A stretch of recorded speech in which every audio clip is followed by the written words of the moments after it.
Welcome to Bite at a Time Books, where we read you your favorite classics one bite at a time. My name is Bree Carlile, and I love to read and wanted to share my passion with listeners like you. If you want to know what's coming next and get updates from me, Bree, sign up for our newsletter at biteatatimebooks.com. Be sure to follow the show on your favorite podcast platform so you get all the new episodes. Or you can follow the show on YouTube, where we have playlists for all the stories. We're part of the Bite at a Time Books Productions Network. If you'd also like to hear what inspired your favorite classic author to write their novels, and what was going on in the world at the time, check out the Bite at a Time Books Behind the Story podcast, Tuesdays, where you listen to podcasts. Today we'll be continuing The Call of the Wild by Jack London. Chapter 4. Who Has Won to Mastership? Part 1. What I say? I speak true when I say dat buck two devils. This was Francois' speech next morning, when he discovered Spitz missing and Buck covered with wounds. He drew him to the fire, and by its light pointed them out. Dat Spitz fight like hell, said Perrault as he surveyed the gaping rips and cuts. And dat buck fight like two hells, was Francois' answer. And now we make good time. No more Spitz, no more trouble, sure. While Perrault packed the camp outfit and loaded the sled, the dog driver proceeded to harness the dogs. Buck trotted up to the place Spitz would have occupied as leader. But Francois, not noticing him, brought Selects to the coveted position. In his judgment, Selects was the best lead dog left. Buck sprang upon Selects in a fury, driving him back and standing in his place. Francois cried, slapping his thighs gleefully. Look at dat buck. Him kill dat Spitz. Him think to take the job. Go away, Chook, he cried. But Buck refused to budge. He took Buck by the scruff of the neck, and though the dog growled threateningly, dragged him to one side and replaced Selects. The old dog did not like it, and showed plainly that he was afraid of Buck. Francois was obdurate, but when he turned his back, Buck again displaced Selects, who was not at all unwilling to go. Francois was angry. Now by gar, I fix you, he cried, coming back with a heavy club in his hand. Buck remembered the man in the red sweater and retreated slowly. Nor did he attempt to charge in when Selects was once more brought forward. But he circled just beyond the range of the club, snarling with bitterness and rage. And while he circled, he watched the club so as to dodge it if thrown by Francois, for he was become wise in the way of clubs. The driver went about his work, and he called to Buck when he was ready to put him in his old place in front of Dave. Buck retreated 2 or 3 steps. Francois followed him up, whereupon he again retreated. After some time of this, Francois threw down the club, thinking that Buck feared a thrashing. But Buck was in open revolt. He wanted not to escape a clubbing, but to have the leadership. It was his by right.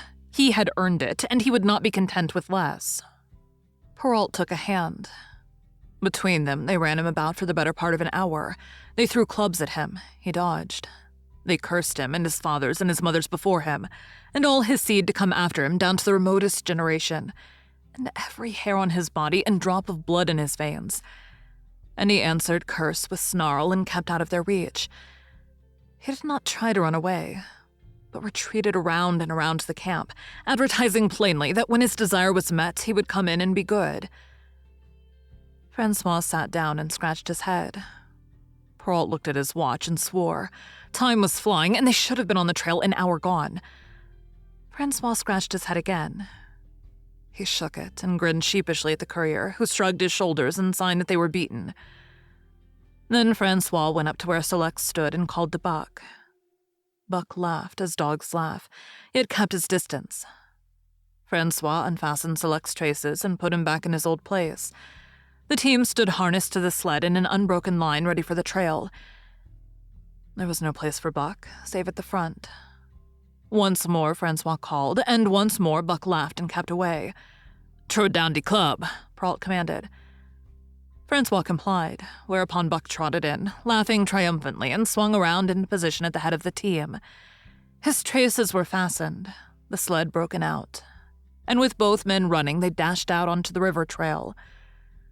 Highly as the dog driver had forevalued Buck with his two devils, he found, while the day was yet young, that he had undervalued.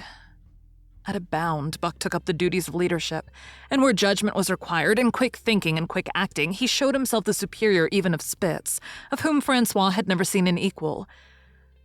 But it was in giving the law and making his mates live up to it that Buck excelled. Dave and Solex did not mind the change in leadership. It was none of their business. Their business was to toil and toil mightily in the traces. So long as that were not interfered with, they did not care what happened. Billy, the good-natured, could lead for all they cared, so long as he kept order. The rest of the team, however, had grown unruly during the last days of Spitz, and their surprise was great now that Buck proceeded to lick them into shape. Pike, who pulled at Buck's heels and who never put an ounce more of his weight against the breastband than he was compelled to do, was swiftly and repeatedly shaken for loafing. And ere the first day was done, he was pulling more than ever before in his life. The first night in camp, Joe the sour one was punished roundly, a thing that Spitz had never succeeded in doing. Buck simply smothered him by virtue of superior weight and cut him up till he ceased snapping and began to whine for mercy. The general tone of the team picked up immediately. It recovered its old-time solidarity, and once more the dogs leapt as one dog in the traces. At the rink rapids, 2 native huskies, Teak and Kuna, were added, and the celerity with which Buck broke them in took away Francois' breath. Never saw a dog as that Buck, he cried. No, never. Him worth $1,000 by gar. Eh, what you say, Perrault? And Perrault nodded. He was ahead of the record then, and gaining day by day. The trail was in excellent condition, well packed and hard, and there was no new fallen snow with which to contend. It was not too cold. The temperature dropped to 50 below zero and remained there the whole trip. The men rode and ran by turn, and the dogs were kept on the jump, with but infrequent stoppages. The 30-mile river was comparatively coated with ice, and they covered in one day going out what had taken them 10 days coming in. In one run, they made a 60-mile dash from the foot of Lake LaBarge to the White Horse Rapids, across Marsh, Tagish, and Bennett, 70 miles of lakes. They flew so fast that the man whose turn it was to run towed behind the sled at the end of a rope. And on the last night of the second week, they topped White Pass and dropped down the sea slope with the lights of Skagway and of the shipping at their feet. It was a record run. Every day for 14 days they had averaged 40 miles. For 3 days, Perrault and Francois threw chests up and down the main street of Skagway and were deluged with invitations to drink, while the team was the constant center of worshipful crowd of dog-busters and mushers. Then, 3 or 4 Western badmen aspired to clean out the town, were riddled like pepper boxes for their pains, and public interest turned to other idols. Next came the official orders. Francois called Buck to him, threw his arms around him, wept over him. And that was the last of Francois and Perrault. Like other men, they passed out of Buck's life for good. A Scotch half-breed took charge of him and his mates, and in company with a dozen other dog teams, he started back over the weary trail to Dawson. It was no light running now, no record time, but heavy toil each day with a heavy load behind, for this was the mail train, carrying word from the world to the men who sought gold under the shadow of the pole. Buck did not like it, but he bore up well to the work, taking pride in it after the manner of Dave and Solex, and seeing that his mates, whether they prided it or not, did their fair share. It was a monotonous life, operating with machine-like regularity.